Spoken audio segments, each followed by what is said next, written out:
सुंदर देखत हवे, चारों भाई ला देखत हवे। अच्छा और माता द्रौपदी है तो ना कहाँ है के आज मोरे धर्मी राजा कैसा न बाड़ी लपोतगा भाई मोरे धर्मी राजा कैसा न बाचा न पोतगा भाई ये मोतिला देखते मोर देखते ना कैसे कन्हैया देखते भाई अरे ये मोतिला देखते मोर देखते ना कैसे कन्हैया देखते भाई द्रौपदी लना कैसा न मोली देखगा भाई द्रौपदी लना कैसा न नजर देखगा भाई कन्हैया विचार करे द्रौपदी कहाँ है काब संग में रुक्मणी आए हैं हाँ जी रुक्मणी संग में लगी लेकिन रागे भैया द्रौपदी है तो न सुंदर मन व्यंजन बनाते रहे भोजन बनाते रहे आग कन्हैया याग कन्हैया सुनीता उस समय द्रौपदी पहुंच गए द्रौपदी पहुंची तो रागे भैया उस समय रुक्मणी है तो न खड़े रहे रुक्मणी देखे ताला अपन भवन में ले गाना लगे भाई ले गाना अपन भवन में ले गाना लगे भाई मोरे रानी द्रौपदी है ना ये देहाता लधर दे मोरे रानी द्रौपदी है ना मोरा हाथा लधर दे मोरे जवान लागे ये भी सुंदर प्रकार मोरा चाला जैसे प्रकार से घर के पहुना घर के बोला था कब हम मेहमान हम वही प्रकार से रुक्मणी है तो ना वहाँ खड़े रहे थे रागी भैया तेरा द्रौपदी है तो धर के घर भीतर ले गए ले करके बैठे ही सेवाएं अब बैठा करके सुंदर हाल चाल पूछे दीदी बने बने नारी बन के गोठत से नारी मन आ रही ताले एक थी नहीं रहे रागी भैया पूछा थे वो आज उस समय का काम बुता होते दीदी कैसे कैसे काम बुता होते थे कि आज वो समय माता द्रौपदी है तो ना रुक्मणी है तो ना पूछा था सब बढ़िया बढ़िया बहनी तो हाल चाल बता कही रुक्मणी द्रौपदी के हाल चाल बता कही संसार में एक पत्नी के कई पत्नी होते लेकिन एक नारी के एक पति होते आज तो 5 पति है द्रौपदी कैसे 5 पति लगते प्रेम से रखत होवे बहनी कैसे रखत होवे कैसे तोर 5 पति है तोर बर प्रसन्न हवे आज तक तोर घर में मैं जागत तो जागत सपना में सुने कि भाई बहन नहीं होगी आज के प्रेम हावे तोर में से का शक्ति हावे का लक्षण है द्रौपदी मोला सुंदर ना यही मोला बता देना कैसा लगा सुंदर बचन बोलेगा भाई द्रौपदी 5 पति का सेवा करता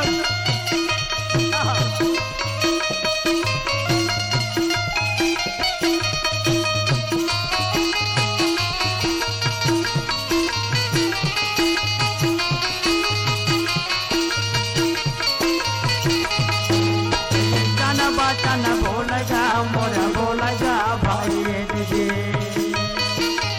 ऐसा न बचा न बोलेगा मोरा बोलेगा रागी भैया आज द्रौपदी है तो लगते दीदी मैं सुने कैसे थे 5 पति ल प्रेम से रख सकिए मोर बता दे और मैं ऐसे का चुंबक का गुड़ हवे ये बात सुन करके दोनों हाथ जोड़ करके द्रौपदी कहते दीदी मैं क्या बताऊं दीदी अपन अपन कर्म के आधारे दीदी अपन अपन कर्म के दास से दुख सुख होते। मोर कर्म में 5 पति है तो मैं 5 पति मोर बर परमात्मा है। ये इसलिए मैं भगवान शंकर फल मांगे रहे। आज मोर 5 पति है तो न 5 शेर है। अब 5 शेर के बीच में एक स्त्री न कैसे रहना है। जैसे प्रकार से शरीर में भैया 10 इंद्रिय आवे। अच्छा 5 ज्ञानेन्द्रीय 5 कर्मेंद्रीय और 10 इंद्रिय में ये जीव हरावे। जैसे मान लो शरीर रथ है। रथ में 2 घोड़ा 10 घोड़ा फंदा है। 5 ज्ञानेन्द्रीय 5 कर्मेंद्रीय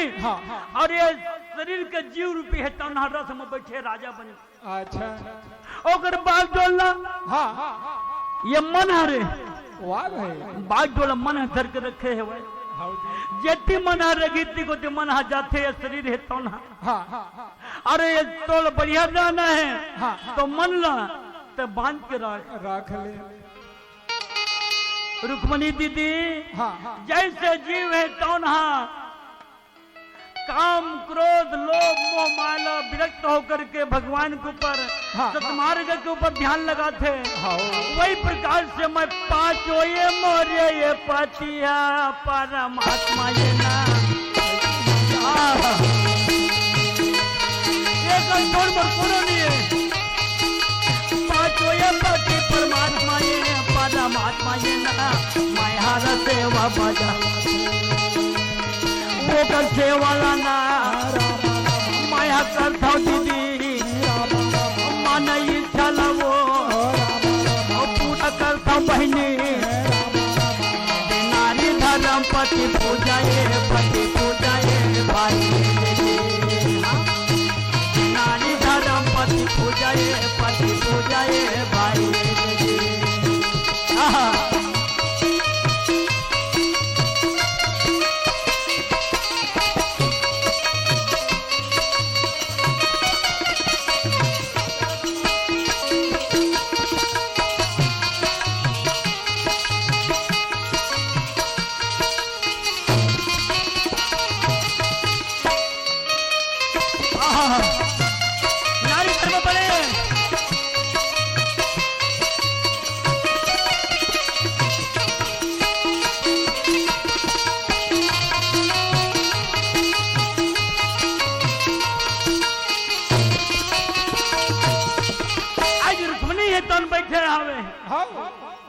द्रौपदी बतावत है दीदी जैसे प्रकार से शरीर में काम क्रोध 10 प्रकार की इंद्रिय है तौला बांध करके या जीव है तौना पर समय निकाल के भक्ति में रहते। आज जैसे भैया राम नारायण के 10 कार्यक्रम में सब लहित पिछला आवेदन दिशा आप बनाया और जब तो दियत लगता सुंदर कर्म करी 5 पांडव संयोग 5 जन बेटा है और सुंदर गीता भागवत पुराण के कथा के अजय खिज्जे में सब आए हो तो समय मन बांध करके यहाँ बैठे वो समय धन्य है। वही समय धन्य है विदुर सत्संग विवेक न होई राम कथा बिना सुलभ न सुनो। जे समय में अच्छा काम करे अच्छा भगवान के भक्ति करे कथा सुने गीता भागवत पुराण करे वही समय धन्य है। बाकी सब तो माया भुला है रागी ये मोरे वो मोरे पुत मोरे परिवार मोरे आज तक काकर हो है काकरो नहीं हो ये माया है तो नहीं से बांध के रखे ऐसे बांधे माया छोड़ नहीं सकते। माया घेरे हावे संगी तोला चारो मोड़ा ले माया घेरे हावे संगी तोला चारो मोड़ा ले माया घेरे हावे संगी चारो मोड़ा ले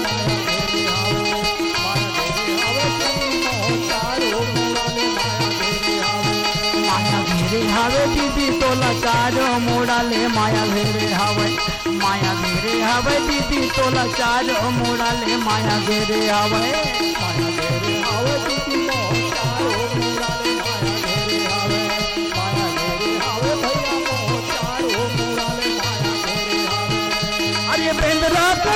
के नचावत है जगह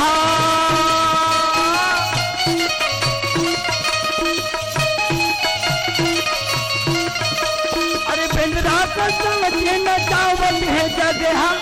उल्टा यारी मत तेरे हवाए माया घेरे हवाए माया घेरे हवाए चारो मोड़ा ले माया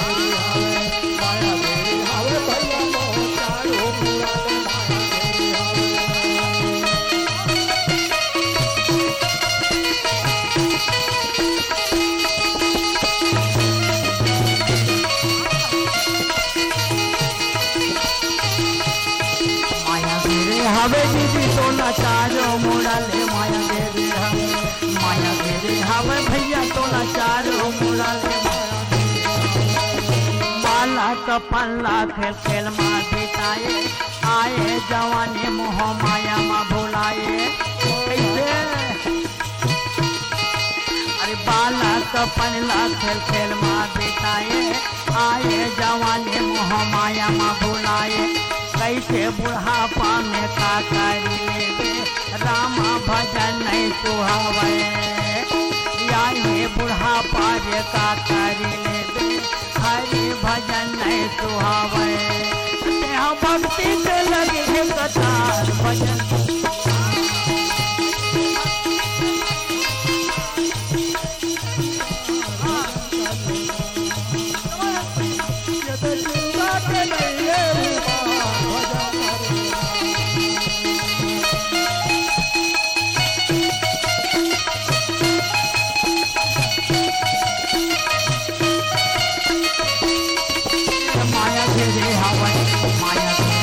लाचारो मोड़ा ले माया देवी हवे भैया तो लाचारो मोड़ा ले धन्यवाद आज रुक्मिणी है तौलना आज द्रौपदी की अंदर थे दीदी एक धर्म एक व्रत ने माँ काय बचन मन पति पद प्रेमा नारी का क्या धर्म है हाँ जी पति से प्रेम करना तोरो पति हवे धन नहीं रागी हावे भाजा हमरो पति हवे हाँ। वो परमात्मा हमार पति है हाँ जी वो पति के बताए रद्दा माँ गीता भागवत पुराण में चलबो ये संसार सागर ले तर जब बैतरनी पार हो जब रागी भैया ये करे सती बड़े बड़े गीता भागवत न बनाया रुक्मिणी द्रौपदी के बात सुनी तो दंग रह गए वाह कह नारी धर्म तबे तो द्रौपदी के पंच कन्यम गिनती हावे 5 नारी है, 5 नारी जो नाम ली वो जीवन में सुख पाही।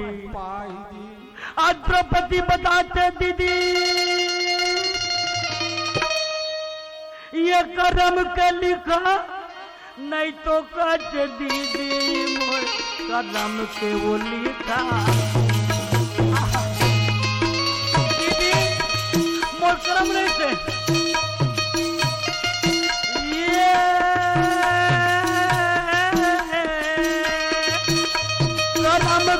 लिखा नहीं तो कचे दीदी मोरे कदम के लिखा नहीं तो कचना कदम के लिखा नहीं तो कचे दीदी मोरे कदम के लिखा नहीं तो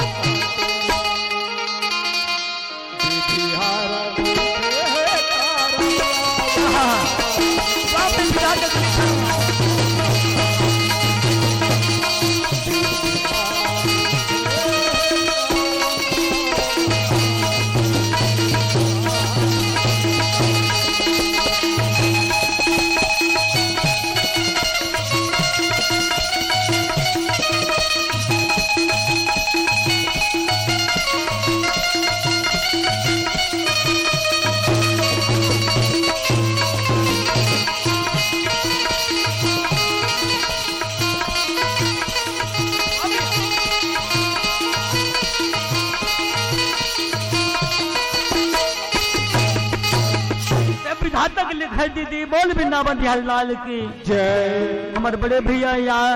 रामाधारी यादव। हाँ।